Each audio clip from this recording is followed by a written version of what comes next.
If you have sharp enough eyes, then you can find the solution of your panic attacks in the works of philosophers like Hegel. Hegel said that being is only comprehensible if the being consists an all-inclusive whole. So when you say that you are, when you say that you exist, then you only exist as an all-inclusive whole. You are everything. You are the consciousness that pervades everything in this universe. You are the universe. This is similar to the concept of Upanishad. The Upanishads say Aham Brahmasmi, which means I am the source of creation. I am the universe. I am that which exists as everything. This groundwork, this framework must be drilled into your head. Only then your understanding of how panic attacks, of how anxiety can be healed naturally, can be further established. Only when you understand that you are the source of creation, you can create the life that you truly desire. Because when you understand that you are the source of creation, then what naturally follows is whatever you see around your physical reality right now, whatever tragic circumstances you can see in your three-dimensional reality right now, is a creation of yourself. This is a very difficult thing to digest at first, but you can experiment with this. And meditators of ancient India, Nepal, have been experimenting with this principle for centuries and for millennium.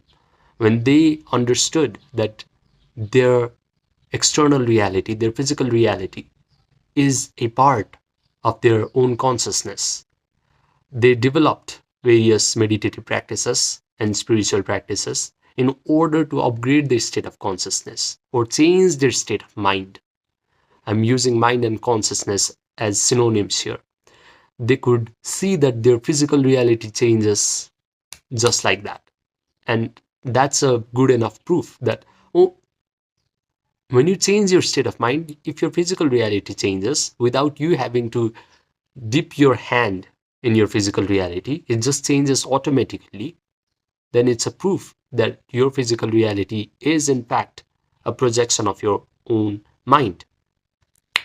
So, if you want to change your physical reality, and your body is a part of your physical reality, do not forget that. If you want to upgrade your physical reality, if you want to upgrade your body health, if you no longer want to have heart palpitation or sweating from your face or have bad feelings in your body, it's very possible. But for that, you first need to understand how to change your state of mind. Yogis have been calling this physical reality, including your body, as Maya, as magical lie, as illusion, because they knew very well that their physical reality is a projection of their own mind. So, learn how to upgrade your state of mind, and you will no longer have panic attacks. Your friends and family will start to love you and respect you more. They will stop worrying about you.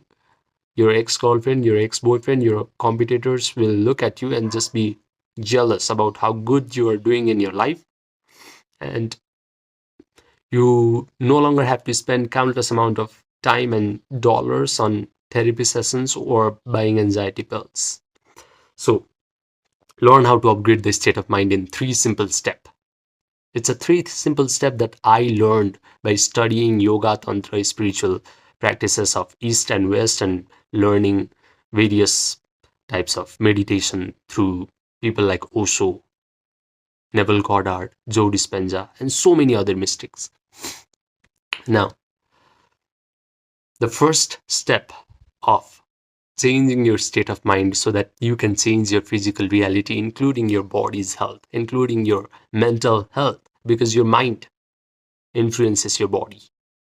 When you say mental health, you don't have to worry about your mental health, because if you can change your state of mind, it's automatically upgraded. Your mental health is automatically fixed, when you can truly be at a state of mind where your brain, where your mind is naturally producing wonderful thoughts, then your mental health is fixed. So, the first step of changing your reality is through relaxation. The way to relax is through Yoga Nidra. People like Andrew Huberman have been calling this Yoga Nidra as non sleep deep rest, but it's just yogic sleep. When you do Yoga Nidra for about 13 minutes, as I have linked in the description box, it's a 13-minute video of how to do Yoga Nidra. Check that out. What happens is your brain starts to produce alpha waves and theta waves, which are coherent and slow. And these alpha waves helps you to visualize things very easily. And when your brain is producing theta waves, your brain becomes very suggestible to your own auto suggestion. When your brain is producing theta waves, the door between the conscious mind, which is the thinking mind, which is the imaginative mind, and the subconscious mind, which is the deeper mind, which actually controls the physical reality, is wide open. Now you can install programs in your subconscious mind when your brain is producing theta waves. And when your subconscious mind is programmed with new programs, your physical reality must change. And we are in the business of changing our physical reality because our body is a part of our physical reality. You're not happy with what your body is experiencing, right? So watch this video. So do Yoga Nidra first. And what happens is when you do Yoga Nidra meditation, you will reach the state of your being. And that being is an all-inclusive whole. Now, what I mean by that is when you tap into your own state of being, you're tapping into the divinity that is present inside you. And that is present all around us. Divinity is everywhere. And through Yoga Nidra meditation, you can tap into your own divinity. So, do Yoga Nidra. And when you're connected with that divine source, whatever you have imagined must happen. Because this world is just a dream of divine. When you're connected with the divine source, anything you dream, anything you imagine will materialize. So start to visualize things now. When you achieve a state of relaxation through Yoga Nidra, you have to start to visualize that you're already the person that you desire to become. And you're already doing the things that you want to do. So start to visualize that you're already a calm, happy, relaxed, joyful, empowered version of yourself. And ask yourself questions in your imaginary scenario. Now that I have become this upgraded version of myself, what are the things that I'm going to do in my personal world? And your brain will come up with different answers. Maybe you're going to visualize that you are going to go to social events and talk to people with a very confident manner, with your chest out. Maybe you can notice in your visualization that your breathing rate has relaxed in places that previously used to trigger your anxiety and panic attacks. Maybe notice in your imaginary scenario that you are taking your pulse rate and it's just 70. Maybe you can visualize that you are waking up in the morning and you have a big smile on your face instead of heart palpitation and sweating from your face. And the first thing that you think about after you wake up is, wow, my life is amazing. Maybe as you go to bed at night, you're thinking to yourself, wow, I had an amazing day, and you just had this big smile on your face.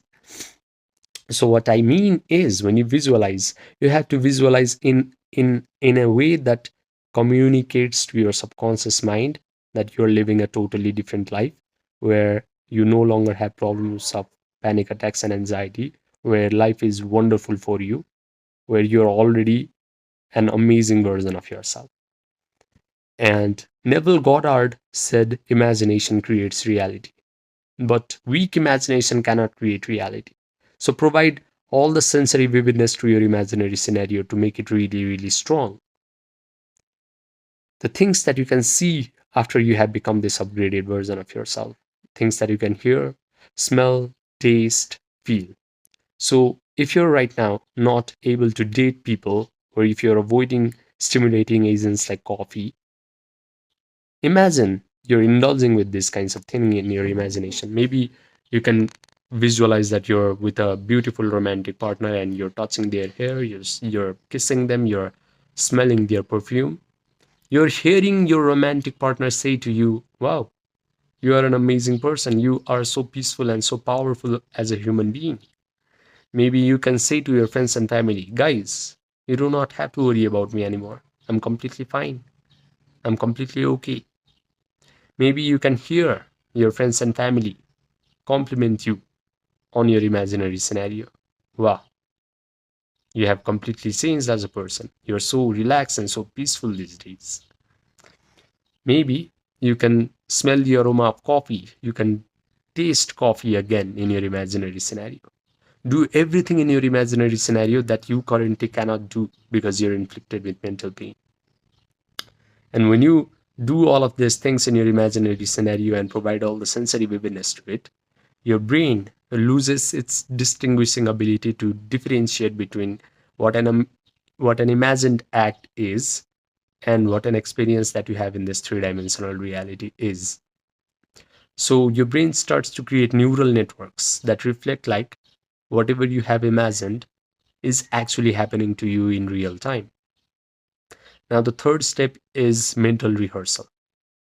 When you mentally rehearse all of this imaginary scenario over and over and over and over and over again, this neural network starts to become hard, set, and permanent.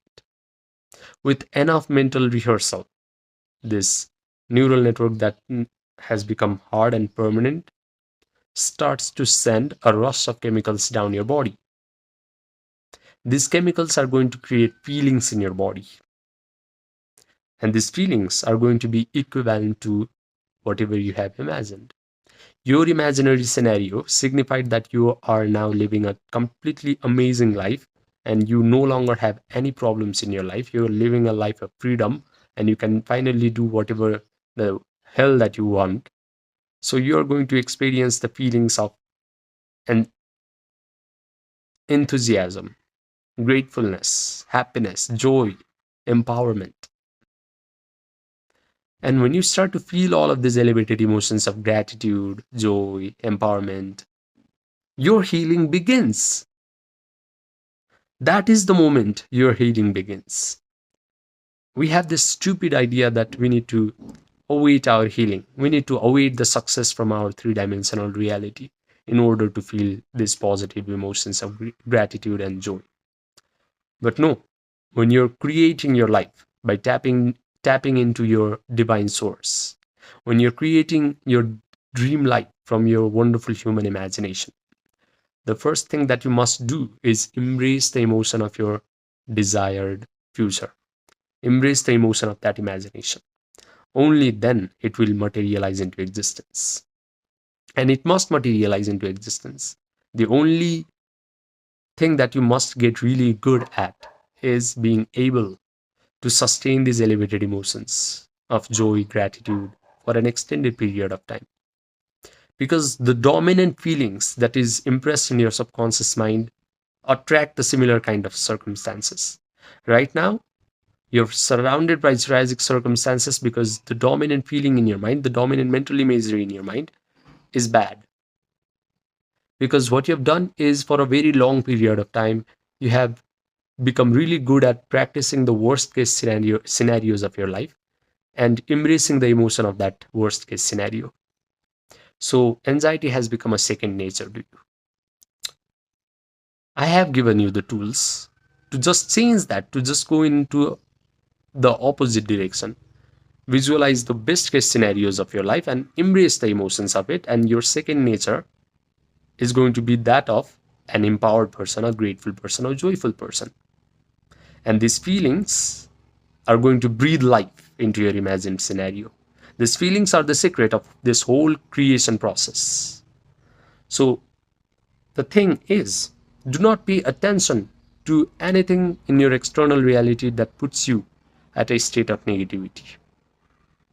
Because I've already told you that the external reality is just a projection of your own mind, own deeper mind, own subconscious mind. So close your eyes, make your inner experience real by providing all the sensory vividness, and upgrade your state of mind. And as a law, your external reality must change. But if you're now paying attention to external circumstances and embracing bad feelings by giving your external circumstance a lot of attention and power, those bad feelings that are impressed into your subconscious mind is going to create more of the same type of negative circumstances in your life. So it's a lose-lose situation. The only way to win is by ignoring the external circumstances, by ignoring this maya, by ignoring this illusion, and by focusing on upgrading your state of mind. That is the way to change. Now, I have made a ton of different videos on how to completely overcome your panic attacks, but if you still feel like you cannot do it alone, then I have my Gmail information, my Telegram, my WhatsApp, my Viber, which are all linked in the description box down below. Message me and then we can get started right away. I will provide you one-to-one online coaching. So remember, sky is the limit once you truly know how to tap into your own divinity and imagine things and embrace the emotions of that imagination. If you have someone in your life that is currently struggling with mental health and panic attacks, send them this video and save their life. This information can truly save their life. I'm not even exaggerating. Subscribe and I will see you in the next video.